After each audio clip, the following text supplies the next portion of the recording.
Hello everyone and welcome back to CopSupply. In this video I'm going to be giving you an overview of the proxy plug. Quickly before we go ahead and continue this overview, if you're watching this on the YouTube side of things, then all you want to do is go down below into the description and check out our proxy plug overview on the CopSupply website. If you're on the CopSupply website right now and you're watching the embedded video on the post, then continue watching the video, and you can also check out their website with the two buttons we have located on the page. So let's go ahead and break down the website. When you go to the proxyplug.com, you greet with this plugin you in the highest quality proxies and services known to the market, and then it supports Supreme, Foot Locker, Yeezy, Finish Line, Shopify and much more. Some main points that they go ahead and highlight is that it has flexible options and pricing, instant delivery, and it has support for their proxies when you go in and purchase them. And then the cases, you can buy them for sneakers, social media, SEO, price comparison and content verification. And scrolling down here you have the products. So you have a bunch of tiers for residential proxies, then you have data center proxies and ISP proxies. So let's go ahead and break down what we have here. So let's say for T1 we have a 1 million plus proxy pool, 500 to 2000 millisecond speed, user pass authentication, static and rotating proxies, unbundled on all sites, 30-day expiration, and it starts at $5 a gigabyte. You can go ahead and click this button to view the plans. Then for data center proxies, it says our 30-day AIO data center proxies are available for use on Supreme, Nike, Foot Sites, Adidas and Shopify, starting at $2.50, and you can hit this button to view the plans. Then for ISP proxies, you have AIO ISP proxies. Our AIO ISP proxies are lightning fast from providers like Comcast, Sprint and Verizon, guarantee no ban to any site, and you can go ahead and purchase them there. And if you guys want to check out Proxy Business Consulting, you have a section there, you have a white label section here, and some frequently asked questions that you guys can check out by hitting this arrow over here. So now that I've gone ahead and broke down their front website, let's hit the dashboard button. Now when you go to this page,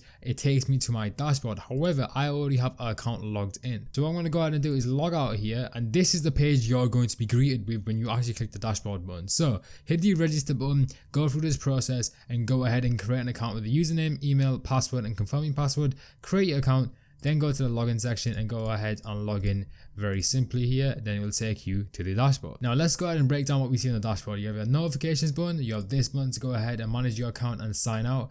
Then on the left side it has their label, here's your username and as well as how much gigabyte you've bought and how much you've used. So at the moment I've bought nothing and I've used nothing. That's why it's 0.00 or 0.00. Then you have the stats to reflect that over here, and you also have the data center proxies amount over here, and our upcoming releases are available to view here with their retails on the side and some minor details under it. Now moving over to the generate tab, you can go ahead and generate proxies. Now you can go ahead and generate proxies once you actually buy them. So if you buy residential proxies, you can choose the proxy country, the proxy type, the proxy count, then you can go ahead and generate the proxies. And if a data center, obviously when you buy data center proxies, they will appear here. Then we have the purchase section, which I'm not going to cover right now. I want to cover the rest of the sections, then come back to this. So let's go to the frequently asked questions.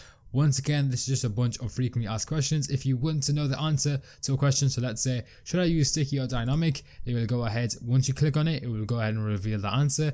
Then for support tickets, you can go ahead and open a support ticket, and it's segregated through ticket ID, subject, date opened and status. Then if you hit the Discord button like so, it will go ahead and open up the Discord and you can go ahead and join if you wish. Then you have the Twitter button. If you hit this, it will take you to their Twitter page. If you want to go ahead and check them out and look for updates, you can hit a follow button if you wish to go ahead and do that as well. Let's close out that, and then you can log out, which you can also do over here as well. And moving over to the purchase tab, is segregated into residential, data center and Comcast ISP. You see each package in like a square like this, and it has some details under it. So let's go to the residential section because I want to go ahead and purchase residential proxies. Let's say you have the title here. So it says 1 GB data package, the price and some details. So it says unlimited residential proxies, never expiring data, 9+ countries and their own band proxies that you go ahead and generate. So I'm going to go ahead and purchase a 1 GB data package. I'm going to hit the purchase button. It's going to take me to the checkout page. So you have the checkout information, which is what we've gone ahead and discussed. You can apply a discount code if you wish to do that, and then you have the payment method, and the only one available at the moment is credit card, and will ask you for some basic information such as your first name, last name, address, city, postal code, state, country and your card details. So I'm going to go ahead and enter everything right now. Give me one moment to go ahead and do that, and then when I'm done I can hit the pay with card button and it will reflect the price of the plan here. So I'm going to hit this button, give it a moment to go ahead and purchase. As you guys can see, everything is ready to go. It says my payment has been successfully received. Order confirmation page. Thank you for the order. The order number is there. The order date is there. The username is there. The order details is there as well. It says your order has been successfully placed. Please keep the above information for your reference. Please allow up to 10 minutes for us to fully process your order. So I go to the dashboard page. You guys can clearly see that my 1GB has been added and it's ready to go, but it did say give it a few minutes to activate everything. So let's wait a few minutes before we go to the generate tab and generate some proxies. So a few minutes have passed. So I'm going to go ahead and generate my proxies. I've hit residential. I'm going to hit the proxy country, which is United Kingdom. I'm going to choose a proxy type, which is sticky, and then I can put in the proxy count. I'm going to type in 1 for this video, hit the generate button, and as you guys can see, my proxy is there. I've blurred it out for this video, but you can clearly see that a proxy list tab opens up, and I can hit the copy proxies button to go ahead and copy the proxies that are within the proxy list. And what I've gone ahead and done for this video is I've put the proxy into Cybersol so I can go ahead and test it. Then we hit the test button here, it's going to return a speed, and as you guys can see, it's advertised well. It did say that the lower tier plans, the speeds will be between 500 milliseconds and 2000 milliseconds, and as you guys can clearly see, the speed is within that range. So that is going to go ahead and conclude today's overview of the proxy plug. If you guys are watching this on YouTube, once again check out our post link down below. If you guys are watching this on the CopSupply website, go ahead and read the rest of the information and check them out if you want to.